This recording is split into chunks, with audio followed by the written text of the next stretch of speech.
मधली जेजुरीमध्ये भंडाऱ्याची उधळण केली जाते।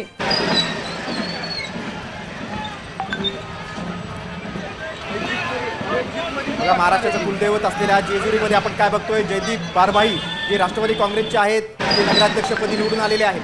भाजपचे देखील 2 उमेदवार विजयी झालेले आहेत। दादांच्या राष्ट्रवादीचे 17 उमेदवार जेजुरीत विजयी झालेले आहेत। त्यात जेजुरीमध्ये भंडाऱ्याची उधळण केली जाते। जयदीप बारभाई नगराध्यक्ष पदाचे उमेदवार आहेत, तेही विजयी झाले। दादांच्या राष्ट्रवादीचे बारभाई हे नगराध्यक्षपदी विराजमान झालेत, तर 17 उमेदवारही दादांच्या राष्ट्रवादीचे विजयी झाले।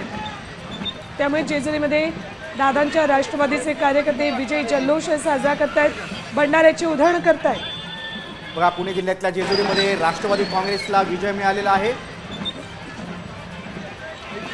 कार्यकर्ते रस्त्यावर उतरून आपला आनंद व्यक्त करतायत।